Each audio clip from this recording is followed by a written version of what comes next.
slavenās mazās Kalnīlas, nu jau 3,5 gadus pie fantastiskā īrnieka. Jā, labāk nevar iztēloties. Jā. Parasti pamostos aptuveni kādas, 30 minūtes pirms darba un izlēmu pēdējā minūtē tā, ka jau ir pēdējais brīdis, ka jāskrien. Un tad ir vairāki ceļi, kurus izvēlos.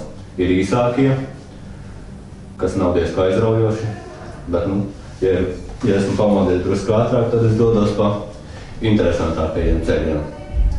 Jā, tad mans ceļš sākās cauri Īvainā kapiem, kas ir pareizticīgo kapi,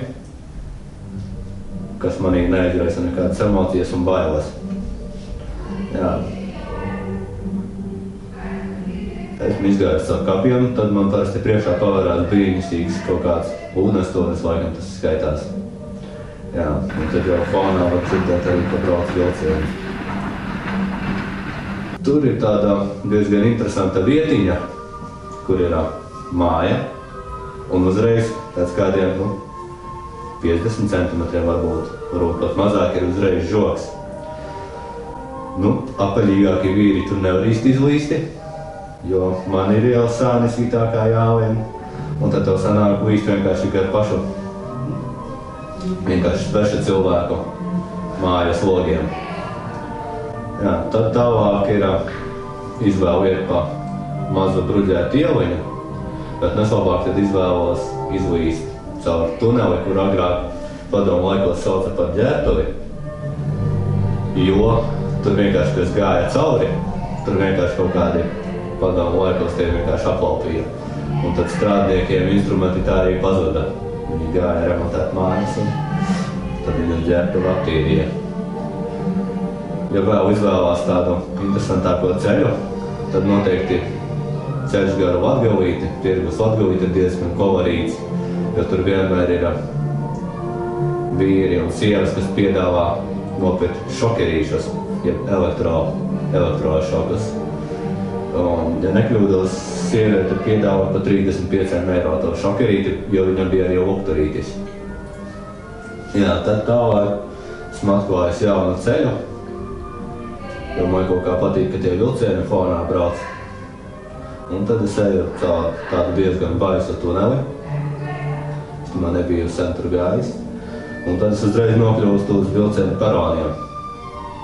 Tad kādas 5 minūtes pārēju pa vilcienu peronu ceļu. Un tad jau esmu nokļuvis stacijā un Origo.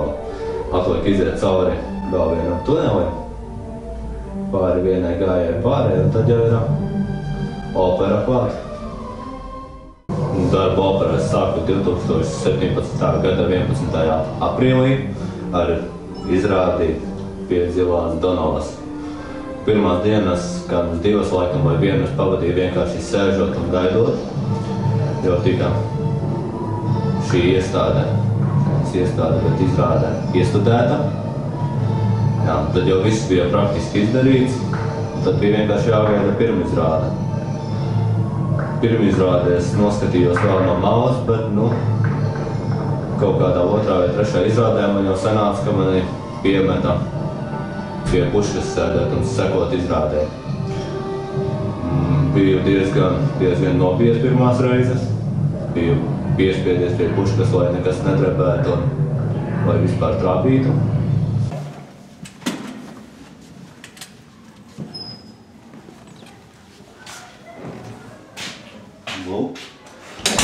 Šis ir mans tāds kā galvenais postenis. Viņš saucās fronte. Pavarās lielisks skats uz zāli. Un tas ir tāds kā, manuprāt, tālākais un augstākais punkts. Daži no šejienes vispār neko neredz. Tas ar savu ērgļu aci par laimi visu redz. Šī ir tā saucamā mana 5. māsa, Puška, kurš ir tāds kā mans galvenais izrādes instruments, par kuru man ir jāsako galvenajiem māksliniekiem. Var regulēt plēca izvietojumu, lai viņa būtu tāda kā spožāka vai netik spoža. Tad ir dimmers, ar ko atver un aizver starotākā. Un tad ir koķis, ar ko regulē stara lielumu. Parasti saka, ka puškotājiem baumas ir tāds, ka var redzēt visas izrādi. Manuprāt, tā nav, jo ja tev ir jāseko vienam māksliniekam, tad tu neko apkārt īsti neredzi. Vēl viena neatliekamā izrādes sastāvdaļa ir šie te pieraksti, kur pirms izrādes sākuma ātri ieskrien apsties, kādi filtri tevi sagaida, lai nebūtu ātri viss jāgrābi. Pierakstīts arī pa lielam, kam ir jāseko, īpaši faustā, kur ir pierakstīts katras gaismas stāvoklis, gan vai katra kustība, kam jāseko, cik tālu tev ir jāseko, pilns augums, pusaugums, galva un pleci. Jā, tāda izskatās pieraksti, un tad ir arī nelielas filtru kaudzītes. Tā dejošākie filtri, daži, manuprāt, tur stāv, kuras nemaz vairs neizmanto. Jā, ir kvadrātainie filtri, kuri liekās puškai priekšā vienkārši. Parasti rāmītī. Kā izrādē ir iekspodis 161. filtrs. Vai nu ir pavisam vienkārši, kā ir izgriezt apaļ, un tu vienkārši ātri iebīdi, ātri izņem. Nekāda problēma. Bet tad viņi ir jāgriež apaļ.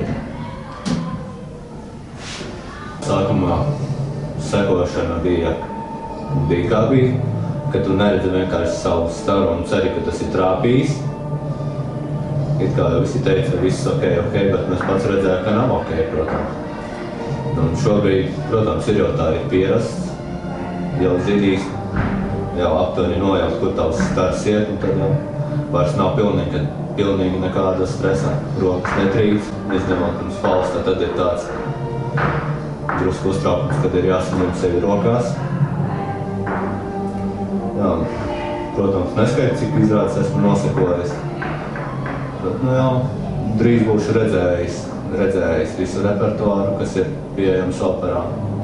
Daļas izrādes vairākas reizes, protams.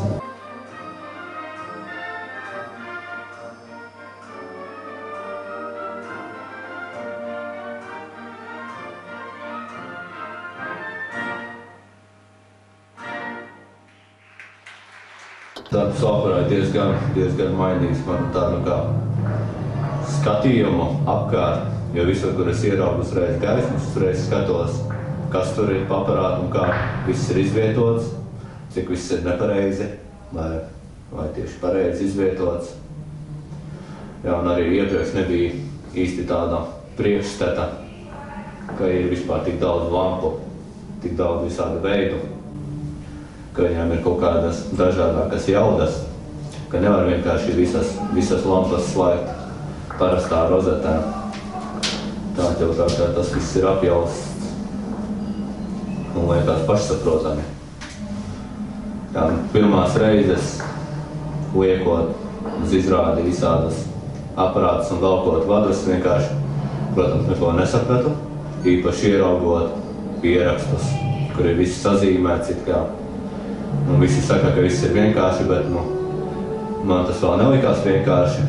Protams, šobrīd it kā jau viss ir saprast, kas tur ir rakstīts, ko nozīmē visi cipari. Līdz šim viennozīmīgi darbs operā ir tāds kā lielākais, tāds kā brīdī vai prieks manā darba pieredzē, jo plusi ir krietni vairāk nekā mīnusa. Tas, ka es redzu izrādes bezmaksas, ir fantastisks kolektīvs. Nav tā, ka gribās kādreiz muguras aprunāt. Vienkārši fantastiski ir prieks celties no rīta un nākt uz darbu. Nav tā, ka pamosties un gribās iet no tilta lēklājā. Mums ir, manuprāt, lieliska priekšniecība, jo iepriekšējā darbā, kur es strādāju, tur priekšniekiem bija pilnīgi vienalga, kas ar tevi notiek, tev vienkārši ir jānāk un jāstrādā. Bet šeit vadībā priekšnieks ir ļoti saprotošs, vienmēr atbalsta tavu izaugsmi, atbalsta arī mūs kā studentus, palīdz ar padomu, kā labāk izdarīt. Režijā sēdošie cilvēki.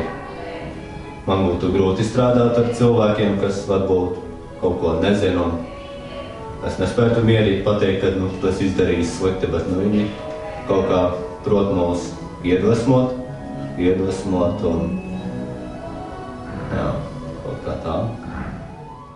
2015. gadā es sāku studēt Latvijas Mākslas akadēmijā, veiksmīgi iestājos. Gadu vienkārši nostudēju, neko paralēli īsti nedarīju, bija kaut kādi hobiji. Jā, precīzāk es studēju metāla dizaina programmā, Juvelieru novirzienā, un jau būs pagājuši 3,5 gadi. Kopā jāmācās 4 gadi, lai iegūtu bakalaura grādu, un beigās ir jāuztaisa diplomdarbs.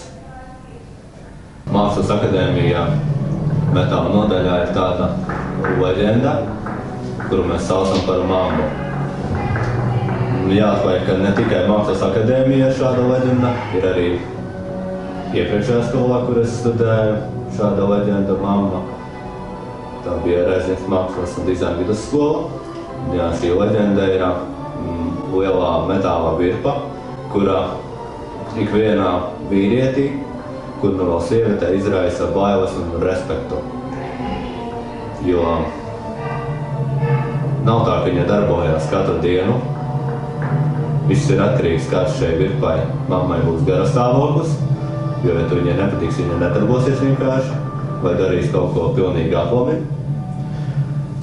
Jā, tur vajag tādu īstu drosmi, lai pieņems pieeja. Es personīgi neesmu pieņems baigi daudz strādājis. Pāri reizes varbūt tikai. Jā, kad tu ieslēdz, tad dzird pa visu akadēmiju gandrīz, ka viņa rūc brīnos, kā viņa vispār varēja dabūt iekšā, jo viņa vienkārši izskatās, ka ap viņu ir būvēta akadēmija. Lūk, šobrīd mēs atrodamies mūsu gaismotāja mazajā darbnīcā, ko es uzskatu par tādu kā tīro darbnīcu, kur atrodas mums dažādi filtri. Šeit viņi ir ruļļos, kuri reizēm ir jāsagriež attiecīgi pēc aparāta izmēra. Šeit jau mums atrodas izgrieztie filtriņi. Jā, šeit parasti mums stāv aparāti. Ja kaut kas mums ir salūdis, tad mēs atnesam un noliekam šeit stūrītī. Un tad kāds labs cilvēks, kuram nav ko darīt, viņus vienkārši salabo. Nav jau slikti. Kaut ko vismaz iemācās.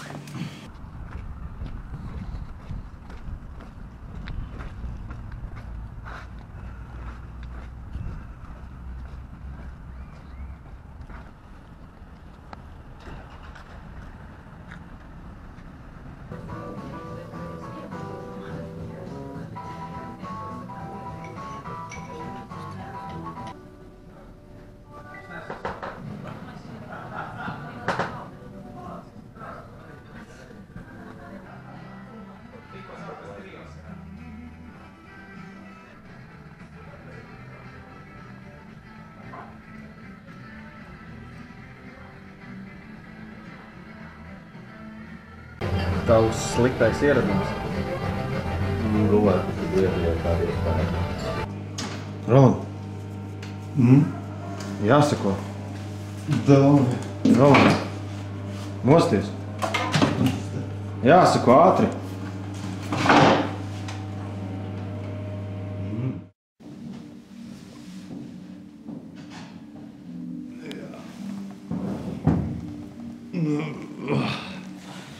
Un vēl stundiņu. Roland. Nē. Roland, strādāt jāiet. Jā. Rolandu mēs laikam pazīstam jau kaut kādu 8. gadu, laikam. Tā sanāk. Tik daudz? Tik daudz nesanāk. Nē, 4, 3, 7.